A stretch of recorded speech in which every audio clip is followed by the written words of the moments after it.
दर्शकों, दुनिया भर के बहुत सारे प्रसिद्ध भविष्यवक्ताओं ने महापुरुष के आने की भविष्यवाणियां की हैं। कौन है वो महापुरुष जिसका जिक्र ये कथावाचक भी कर रही है? पहले देखिए ये वीडियो।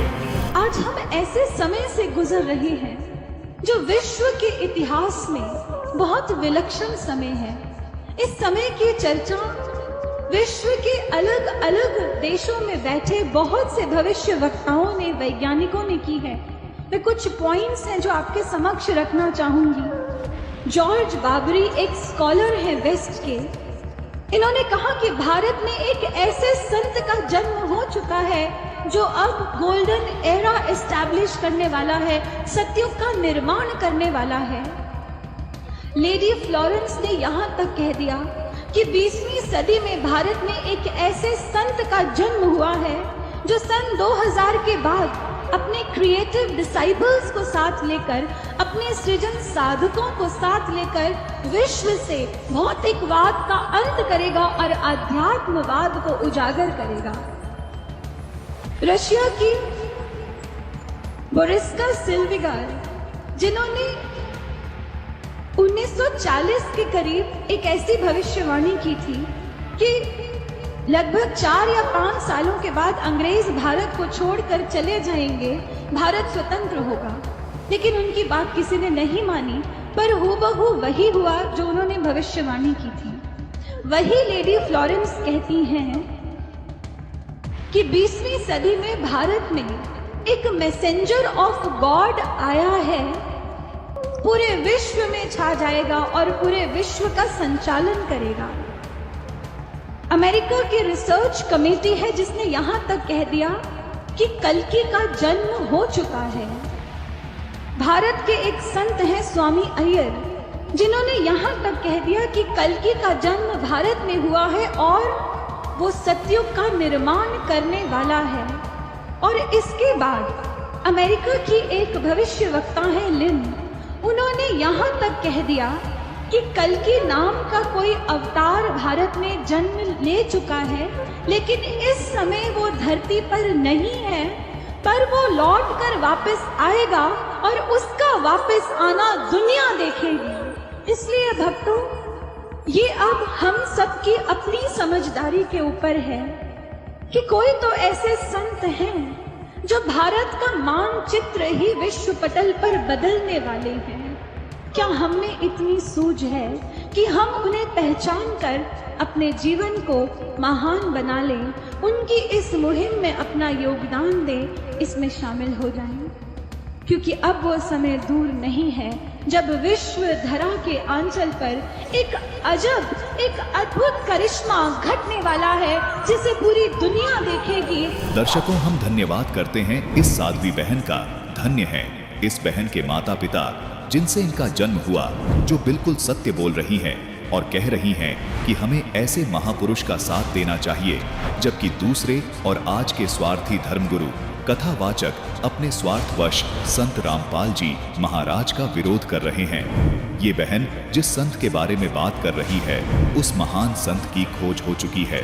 तो चलिए अब आपको इस महापुरुष के जीवन में घटी उस दिव्य घटना से रूबरू करवाते हैं, जो दिव्य घटना संपूर्ण मानव जाति के कल्याण का कारण बन चुकी है। पुण्यात्मा परमात्मा स्वयं ही इस काल के लोक में आते हैं, अपने बच्चों को तत्व ज्ञान से परिचित कराते हैं। दास के अंदर उसी पूर्ण परमात्मा कबीर साहिब जी की शक्ति काम कर रही है। आप सभी पुण्यात्माओं को काल के जाल से निकालने के लिए परमात्मा इस पृथ्वी लोक में फाल्गुन शुक्ल पक्ष एकम विक्रमी संवत 2053 9 मार्च 1997 रविवार के दिन आए और सार नाम व सार शब्द खुल कर देने का आदेश दिया, जिससे आप सभी का मोक्ष हो सके। इसके बाद इस आध्यात्मिक ज्ञान के प्रचार प्रसार में बहुत तेजी आई और आज आप सभी पुण्यात्माओं को अपने निज घर की और परमात्मा की पहचान हो पाई। 600 साल पहले परमात्मा को ना पहचान कर हम काल के जाल में धोखे से रह गए थे। अब की बार दास को आम संत समझकर धोखा मत खा जाना। यदि आप इस परमात्मा के तत्व ज्ञान से पूर्णतः परिचित हो चुके हो तो दास के इस इशारे को समझकर अपना उद्धार करवा लेना और अपने अन्य भाइयों बहनों को भी कबीर परमात्मा का यह सच्चा मार्ग समझाना। दास को कबीर परमात्मा का मिलना आप सभी के जीवन के कल्याण का कारण बन रहा है। आपको अब उस दिन की घटना के बारे में बताता हूं। ये सत्य घटना उस दिव्य प्रसंग की है जो आज तक केवल एक रहस्य था। वो रहस्य सालों पश्चात अब आपके सामने प्रस्तुत होने जा रहा है। संत रामपाल जी महाराज जी के जीवन का वो महत्वपूर्ण दिन जिसके विषय में उन्होंने आज तक भक्त समाज के समक्ष केवल सांकेतिक और आंशिक वर्णन किया था, अब उनकी आज्ञा से वो दिव्य प्रसंग विस्तार से प्रस्तुत हो रहा है। ये प्रसंग उस दिन का है जिस दिन संत रामपाल जी महाराज जी को कबीर परमेश्वर जी स्वयं इस धरातल पर आकर मिले थे। हे गुरुदेव रामदेवानंद जी महाराज, ना जाने आपने इस दास में क्या देखा कि आपने इस दास को इतनी बड़ी जिम्मेदारी दे दी। अपने बाद मुझे गुरु पद पर बैठा दिया। ये दास अपनी आखिरी सांस तक आपके द्वारा दिया गया जगत कल्याण के मार्ग और मोक्ष के कार्यों को पूरा करने के लिए समर्पित रहेगा। परमात्मा का सत्य ज्ञान और सच्चा मंत्र हर घर तक पहुंचा के छोड़ दूंगा, फिर चाहे कुछ भी बीते मेरे साथ। ये दास आजीवन परमात्मा के मार्ग में कार्यरत रहेगा। ये फाल्गुन शुक्ल पक्ष एकम विक्रमी संवत 2053 9 मार्च 1997 रविवार की बात है। संत रामपाल जी महाराज हरियाणा के झज्जर जिले के एक झाड़ली कस्बे में गरीबदास जी महाराज जी की वाणी का पाठ करने गए थे। वहां किसी कारणवश पाठ रद्द होने की वजह से वे वापस आ रहे थे। वहां से लौटते समय संत रामपाल जी महाराज कबीर परमात्मा की याद में मग्न अपने दोपहिए वाहन पर सवार वापस लौट रहे थे। संत रामपाल जी महाराज स्कूटर को रास्ते में एक चाय की दुकान के पास रोक देते हैं। राम राम महाराज जी। राम राम भगत जी। महाराज जी चाय समोसा लगा दूं? हाँ भगत जी लगा दीजिए।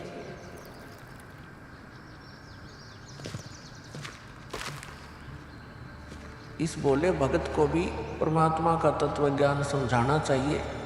भगत जी, कबीर परमात्मा की भक्ति करनी चाहिए। मनुष्य जीवन हमें सिर्फ इसीलिए मिलता है।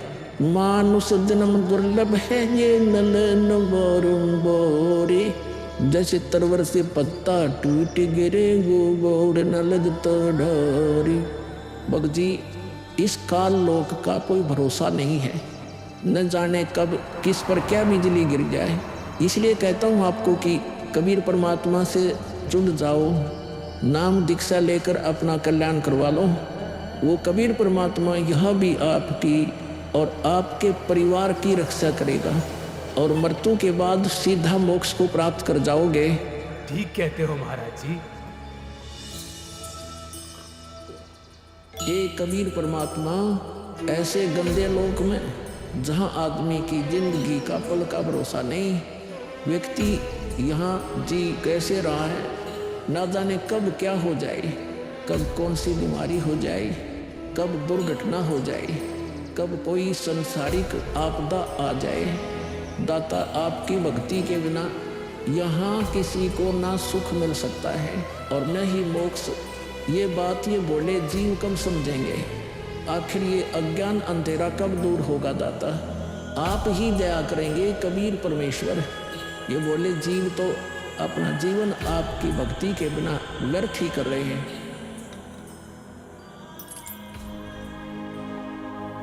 चाय पीने के बाद संत रामपाल जी महाराज मातन हिल की तरफ निकल पड़ते हैं। बिन उपदेश अचंभ है, क्यों जीवत है प्राण, और भक्ति बिना का ठोर है, ये नर नहीं पाषाण। आगे चलकर संत रामपाल जी महाराज स्कूटर को एक पुलिये के पास रोक देते हैं। इस पुलिये की खास बात ये थी कि संत रामपाल जी महाराज जी ने इस पुलिये को सिंचाई विभाग में जूनियर इंजीनियर रहते हुए स्वयं बनाया था। क्योंकि यह पूरा क्षेत्र जंगल नुमा था, इसलिए संत रामपाल जी महाराज जी को इस पुलिये पर बैठना बहुत अच्छा लगता था और नौकरी के दौरान वो इस पुलिये पर बैठकर परमात्मा की याद में खो जाया करते थे। हे दयालु कबीर परमात्मा, आप जी हम नीचों के लिए 600 वर्ष पहले एक धानक रूप धारण कर इस गंदे लोक में 120 वर्ष तक रहे। आप जी को गर्म तेल के कढ़ाई में डाला गया, खूनी हाथी से मरवाने की कोशिश की गई, दरिया में डुबोकर मारने की कोशिश की गई। आप जी को बदनाम करने हेतु झूठी चिट्ठी डाली गई। आपके साथ कितने जुल्म ढाए गए, फिर भी हे दयालु कबीर परमात्मा, आपने क्या कुछ नहीं किया। अपनी सतलोक से बिछुड़ी आत्मा को अपनी शरण में लेने के लिए, इस तत्व ज्ञान को सब जीवों तक पहुंचाने के लिए।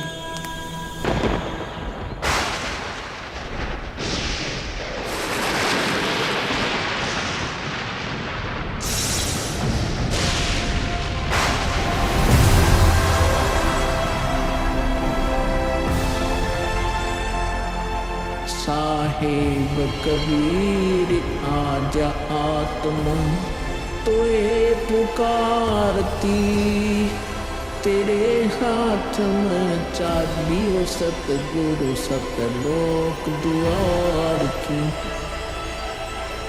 साहेब कबीर आजा आत्मा तोए पुकारती, तेरे हाथ में चाबी हो सतगुरु सतलोक द्वार की।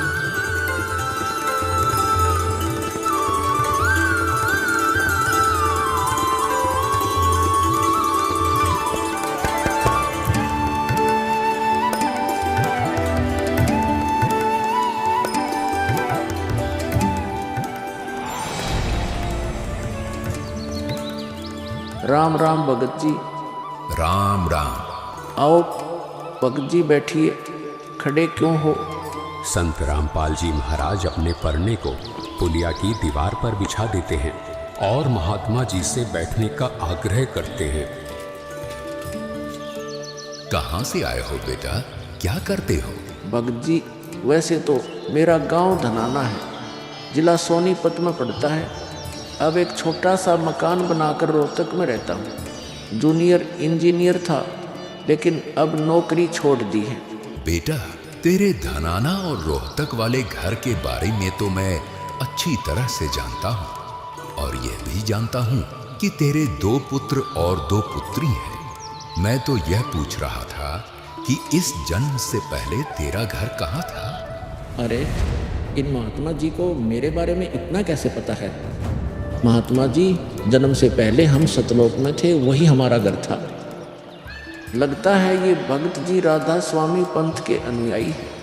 इनको सत्य का ज्ञान कराना चाहिए। मेरे गुरुजी स्वामी रामदेवानंद जी हैं।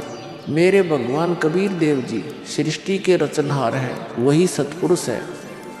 कुछ पंथ वाले सतलोक के विषय में तो बताते हैं, लेकिन वे सतपुरुष को निराकार बताते हैं, जो कि बिल्कुल झूठ है। भक्त जी, मैं स्वयं संत गरीबदास जी के पंथ से जुड़ा हूँ। संत गरीबदास जी गांव छुड़ानी जिला झज्जर वाले थे और उनको 10 वर्ष की उम्र में कबीर परमात्मा जी जिंदा महात्मा के रूप में मिले थे।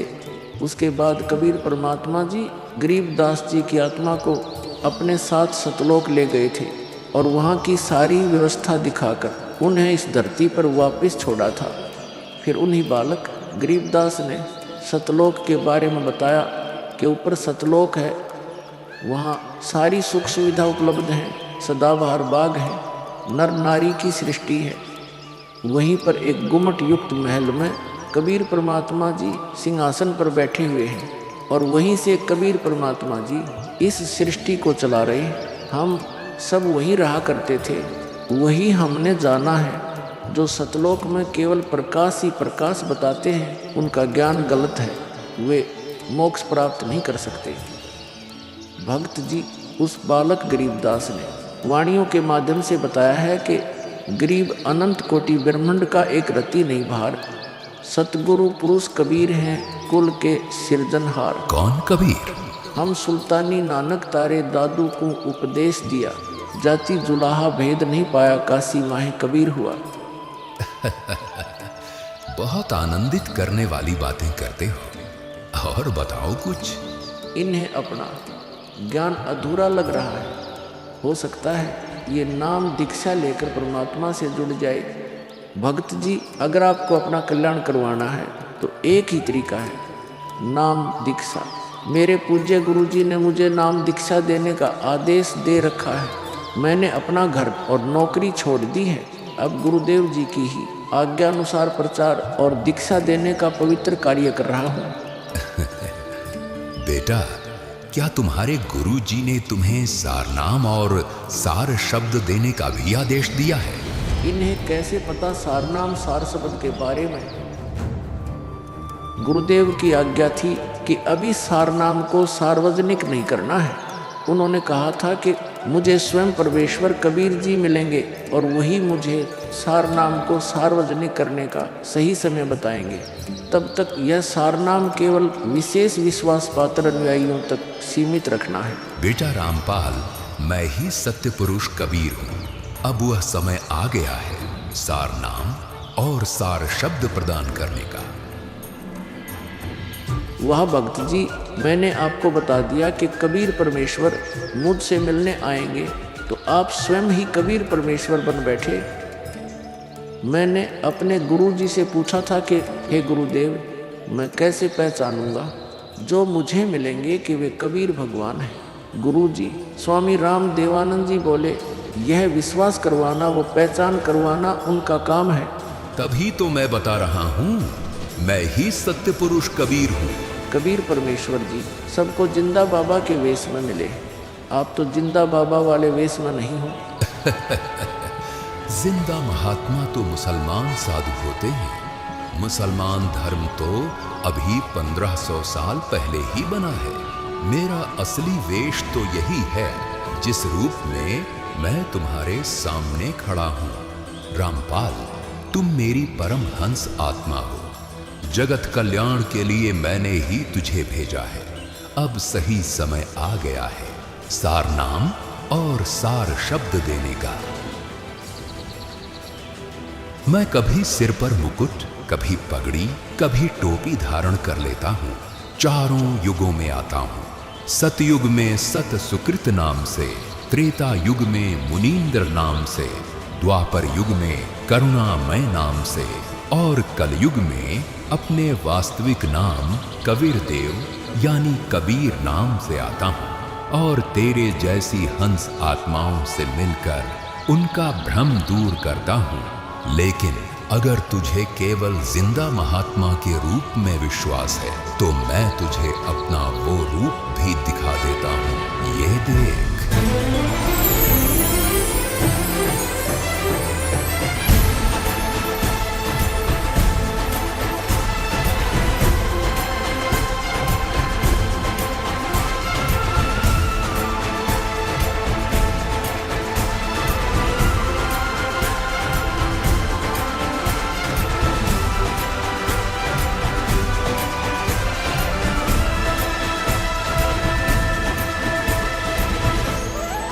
हे परमेश्वर, मुझे क्षमा कर दीजिए।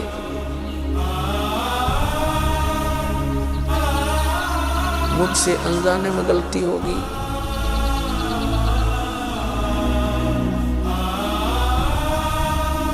आपने मुझे साक्षात दर्शन दिए और मैं आपको पहचान न सका। मुझे क्षमा कर दीजिए परमपिता। बेटा रामपाल, अब वो समय आ गया है जो मैंने धर्मदास को कहा था कि कलयुग बीते 5505 तब यह वचन मेरा होगा साचा। यानी जब कलयुग 5505 वर्ष बीत जाएगा तब मैं खुद इस धरातल पर आऊंगा और अपने बच्चों को तत्व ज्ञान समझाकर इस काल लोक से सतलोक ले जाऊंगा। बेटा रामपाल, तुम मेरी परम हंस आत्मा हो। अब इसके आगे बेटा मैं ही तेरे रूप में सारी लीला करूंगा। और यह तत्व ज्ञान अपने बच्चों को बताऊंगा, उन्हें सतलोक की राह दिखाऊंगा।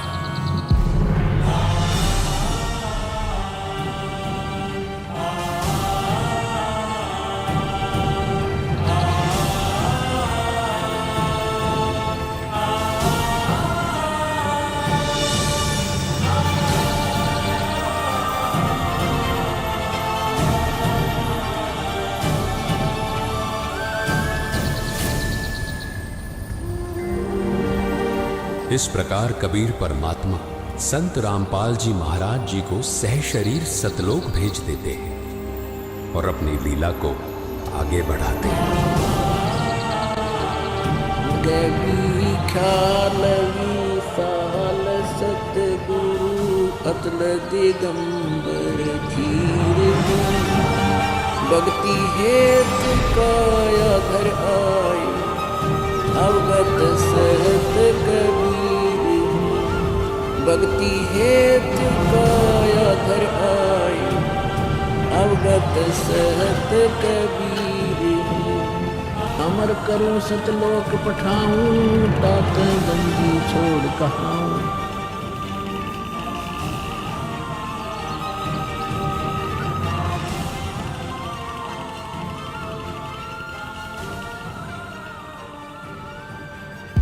इस प्रकार कबीर परमात्मा संत रामपाल जी महाराज जी को सह शरीर सतलोक भेज देते हैं और स्वयं सर्व सृष्टि रचनहार कबीर परमात्मा संत रामपाल जी महाराज जी के रूप में संपूर्ण संसार का उद्धार करने के उद्देश्य से इस पवित्र मिशन पर निकल पड़ते हैं। संत रामपाल जी महाराज जी के रूप में कबीर परमात्मा स्वयं को छिपाए हुए हैं। उनके इस लीला को समझना आम जीव की समझ से बहुत दूर है। एक संत के स्वरूप में परमात्मा के अभिनय की ये अद्भुत सच्चाई भक्त समाज के लिए जानना बहुत जरूरी था। साक्षात कबीर परमात्मा के स्वरूप बंधी छोड़ सद्गुरु रामपाल जी भगवान की जय हो। अब बच्चों ज्ञान पूरा आ चुका है और वो ठीक का समय आ गया है।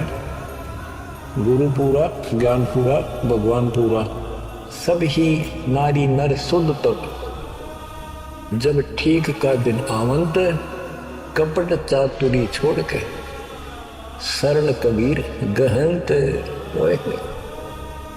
बच्चों वो ठीक का दिन आ गए। चारों तरफ डंका बोल गया दाता का, कहाँ उग्र कहाँ शूद्र हो, चाहे कोई नकम्मा डाकू लटेरा है, चाहे कोई छोटी जाति समझते हो आपको। हरे सबकी भाव पीर परमात्मा वो संत जो मेरा भेजा होगा, भेजा हुआ आएगा, वो सबके दुख दूर करेगा। हरे सबकी भाव पीर सो समान समदृष्टि है समृत संत कबीर। वो एक समान समदृष्टि का है, सबको एक दृष्टि से एक समान प्यार देगा, सबको एक जैसा व्यवहार देगा, एक जैसा सच्चा नाम सतनाम सार शब्द देगा। वो समर्थ संत कबीर ही होगा। बोलो बंदी छोड़ कबीर साहब की जय हो।